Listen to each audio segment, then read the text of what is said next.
Assalamualaikum warahmatullahi wabarakatuh.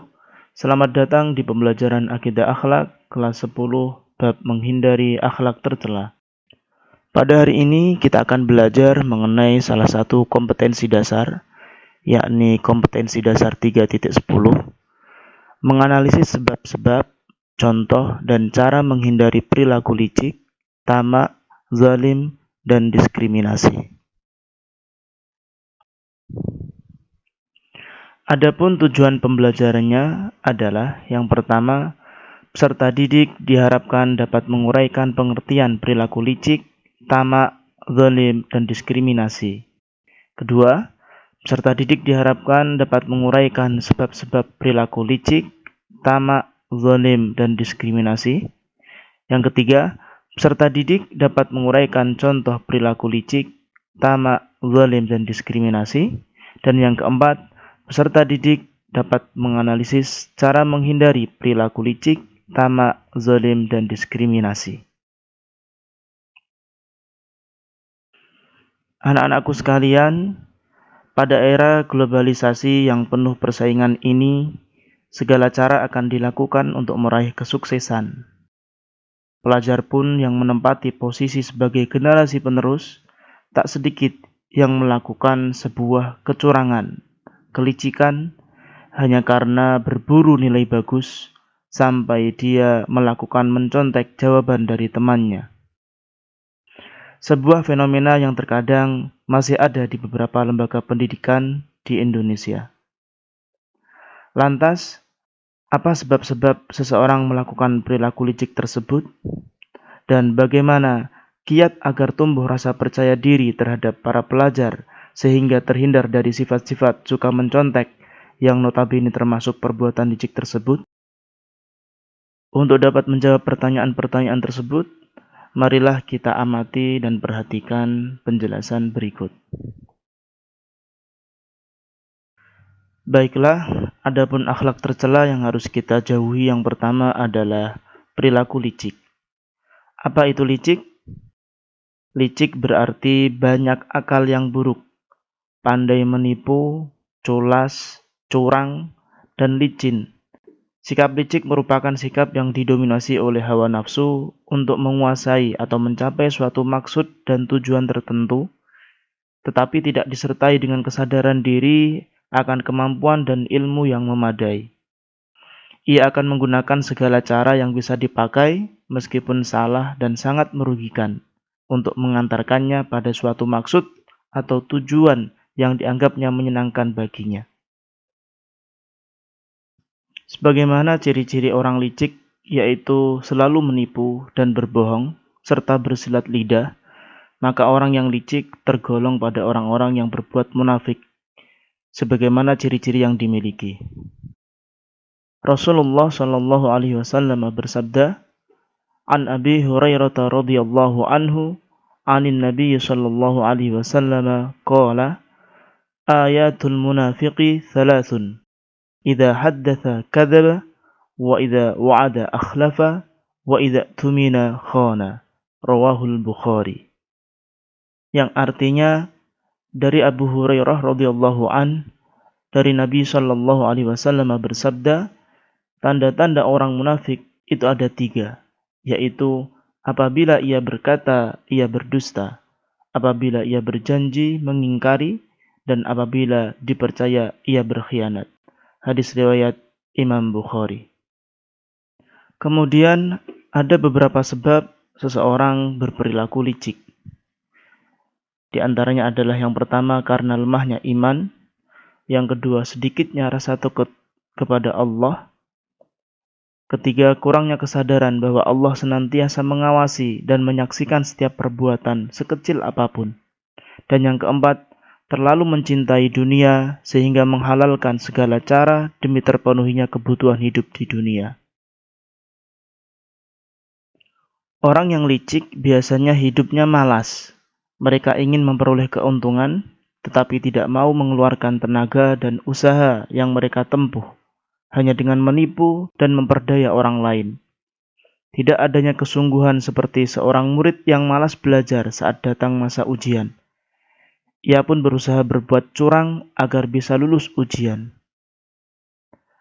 Orang yang berbuat licik biasanya berawal dari kurang percaya diri. Saat seseorang merasa dirinya mampu bersaing dengan orang lain, maka tidak jarang ia melakukan kecurangan untuk menutupi kekurangannya. Lantas, bagaimana cara kita menghindari perilaku licik tersebut? Perbuatan licik bisa diatasi jika di dalam hati tertanam dengan kuat nilai-nilai ketauhidan dan keimanan. Kemudian perbuatan licik bisa diatasi jika ada kesadaran selalu diawasi oleh Allah Subhanahu wa taala akan membuat seseorang tidak berani melakukan perbuatan tersebut. Memahami akibat-akibat buruk yang akan menimpanya dan hendaknya menjauhi teman dan sahabat yang suka melakukan perbuatan tersebut. Dan kemudian jangan lupa berdoa kepada Allah agar dijauhi dari sifat tersebut dan upayakan amar ma'ruf nahi mungkar dalam rangka merubah keadaan masyarakat menuju yang lebih baik. Adapun akhlak tercela berikutnya yang harus kita hindari adalah sifat tamak. Apa itu tamak? Tamak artinya suatu sikap yang tidak pernah merasa cukup, sehingga ia ingin selalu menambah apa yang ingin dia miliki tanpa memperhatikan hak-hak orang lain. Orang yang tamak juga selalu mengharap pemberian orang lain, tetapi dia sendiri justru bersikap pelit atau bakhil. Ia ingin mengumpulkan harta untuk kepentingan diri sendiri tanpa memperhatikan aturan. Orang yang tamak selalu merasa harta yang dimilikinya selalu kurang dan tidak mau bersyukur kepada Allah Subhanahu wa taala. Orang yang tamak selalu menginginkan lebih banyak, tidak peduli apakah cara yang ditempuh itu dibenarkan oleh syariat atau tidak. Sebagaimana Allah berfirman, A'udzu billahi minasyaitonir rajim. Bismillahirrahmanirrahim. Alhaakumut takatsur hatta zurtumul maqabir. Yang artinya, bermegah-megahan telah melalaikan kamu sampai kamu masuk ke dalam kubur. Quran surat At-Takatsur ayat 1 sampai dengan 2. Orang yang berperilaku tamak, ia tidak akan pernah merasa kenyang. Bahkan, korupsi pun akan ia lakukan karena dia tidak memikirkan kehidupan akhirat. Yang dia pikirkan hanyalah kemewahan dunia. Lantas, apa yang menyebabkan seseorang berperilaku tamak? Adapun penyebab hati seseorang terjangkit penyakit tamak di antaranya adalah tidak bersyukur atas nikmat yang diberikan Allah, kurang memahami arti hidup bermasyarakat yang di dalamnya ia berkewajiban saling menolong, membantu, bukan saling iri hati kepada sesama. Kemudian ia ingin menumpuk-numpuk harta kekayaan dan tidak pernah merasa puas dengan apa yang dicapainya. Lantas, bagaimana cara kita menghindari perilaku tamak tersebut? Perilaku tamak dapat kita hindari bila kita mensyukuri nikmat yang telah Allah berikan. Kemudian rajin bekerja untuk memperoleh harta yang halal dan qanaah terhadap apa yang diberikan Allah Subhanahu wa taala. Adapun akhlak tercela berikutnya yang harus kita hindari adalah sifat zalim atau aniaya. Menurut ajaran Islam, zalim atau aniaya adalah meletakkan sesuatu tidak pada tempatnya atau tidak sesuai dengan ketentuan Allah Subhanahu wa taala. Zalim adalah perbuatan dosa yang harus ditinggalkan karena tindakan tersebut dapat merusak kehidupan pribadi, keluarga, dan masyarakat. Allah Subhanahu wa taala mengancam mereka yang zalim dengan siksaan yang amat keras dan pedih sesuai dengan firman-Nya yang artinya, dan peliharalah dirimu daripada siksaan yang tidak khusus menimpa orang-orang yang zalim saja di antara kamu, dan ketahuilah bahwa Allah amat keras siksaannya. Quran surat Al-Anfal ayat 25. Orang yang zalim hidupnya mencederai hak-hak orang lain dan juga hak-hak Allah atas makhluknya. Ciri-ciri mereka adalah suka melakukan kemungkaran, senantiasa mengingkari kebenaran, berpaling dari perintah Allah, melanggar hukum-hukum Allah dan Rasul-Nya, dan gemar melakukan perbuatan tercela seperti dusta, khianat, aniaya, menghina, dan lain-lain. Ada beberapa sebab seseorang berperilaku zalim, di antaranya karena lemahnya iman, ingin mempertahankan kekuasaannya, tidak mampu menahan nafsu, dan terlalu mencintai dunia. Lantas, bagaimana cara kita menghindari perilaku zalim tersebut? Adapun perilaku zalim dapat kita hindari dengan cara yang pertama, menanamkan dalam hati nilai ketauhidan dan keimanan.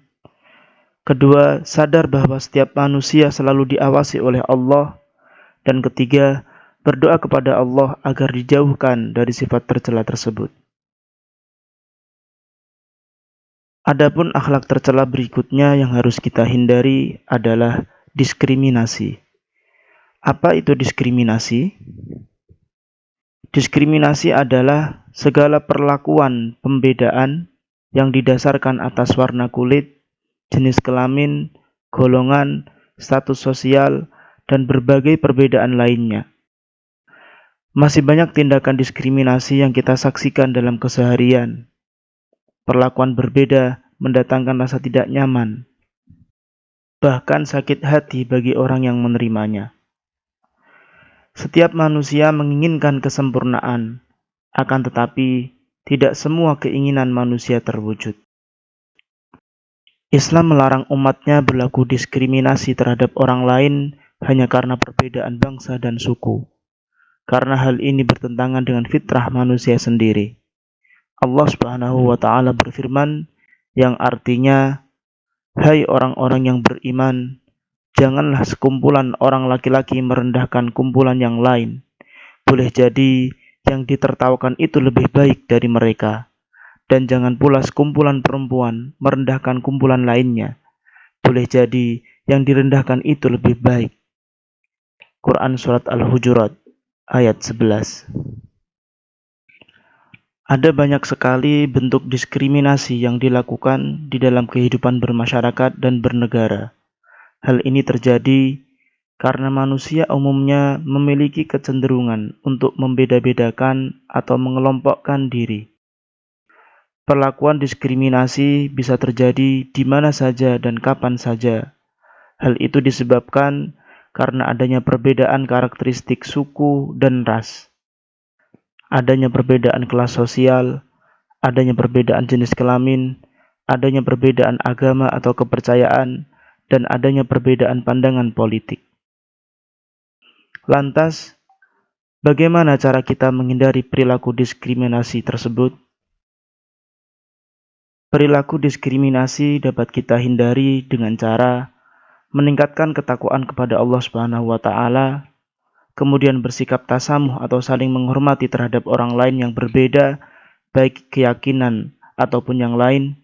Kemudian yang terakhir, tidak suka mengolok-olok orang lain. Baiklah, mudah-mudahan materi hari ini dapat menambah khazanah keilmuan kalian terkait materi menghindari akhlak tercela, dan semoga kita semua dapat menghindari akhlak-akhlak tercela tersebut. Syukran katsiran, semoga bermanfaat. Hadanallahu wa iyyakum ajma'in. Wassalamualaikum warahmatullahi taala wabarakatuh.